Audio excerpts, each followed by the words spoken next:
Hello, everyone, for OneWrestling.com. This is Bill Apter. Welcome to the Apter Chat, and we are at KSWA in Pittsburgh, Pennsylvania. And look who I just found. Big Bully Busick. Bill Apter, always great to see you, buddy. Last time we did this, you taught me how to use Skype. I didn't have any hair on my head, and we were talking about all kind of stuff. That's right. Now, I don't have a lot of hair on my head, but it's so great to see you. And the people who did watch our Skype interview want to know about your health these days. Well, I'm doing pretty good, Bill, and I appreciate the support. I'm back in the gym. I'm hitting it. When you did the last interview, I was at 185 pounds. I dropped down from 275. I'm back up to 220. I think I'll just stay lean and mean. What do you think? Yeah, so if you could get back in the ring. No, if you could get back in the ring because you look mean and lean, who would the perfect opponent be? I don't know. Maybe I'll team up with the Vaudevillains. They're trying to raise some nice mustaches. Yeah, they're great, right? Yeah, they're trying to raise some mustaches, but they need a couple lessons from Big Bully Busick on the mustaches, don't you think? Well, mustaches and maybe a manager. Oh, well, wouldn't that be something? Really? So if the people who book and the matchmakers in WWE, how about that? They're looking right here. Why don't you talk to them about you being, what would you do to manage the Vaudevillains? Well, first of all, would get them on a winning streak. Can you imagine Big Bully Busick with the Vaudevillains? I would take them right down the path where they need to go.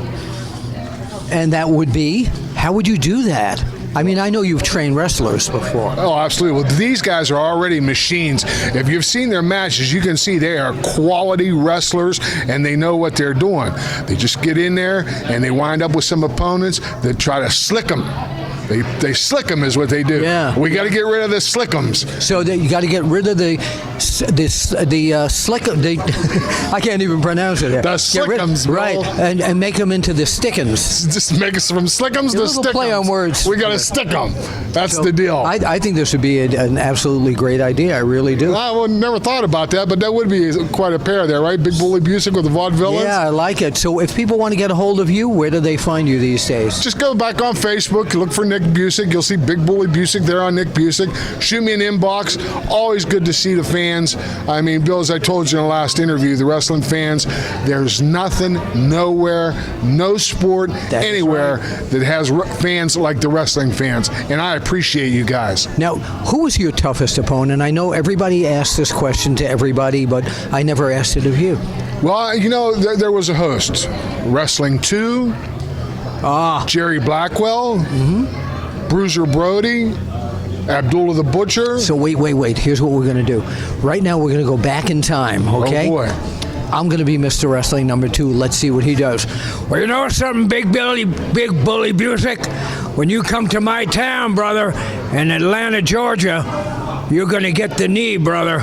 You're going to the moon, boy. You know, I want that knee investigated. I caught that knee a few times, and I used to run from Wrestling 2 with that knee because he would put it in there. I know that. I just talked to him a week ago. Did you? Yes, he's still living down in Hawaii and loving it. Yeah. Yes, he is. Absolutely. And I will tell him you said hello. Abdullah was another one, huh? Oh, I loved wrestling Abdullah. Yeah. Guy did on a serious note, the guy did a lot to really help me and promote my career, as well as Jerry Blackwell. God rest his soul. Jerry Blackwell. Jerry Blackwell gave me a big push and straightened me out, taught me how to interview and all kind of things. So Abdullah the Butcher probably, next to the Sheik, carved more road maps into foreheads with pencils and everything. He made everybody bleed. Whether you wanted to or not. He was wrestling somebody else at some show we were at, and I was in the back getting dressed, and he had the guy all blowed up, and he come back in the locker room and grabbed me and dragged me out there half dressed to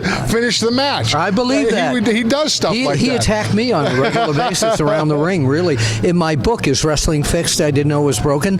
There's a photo of him. There's a photo of him trying to take my head off. I love it. So, but is Bruno here?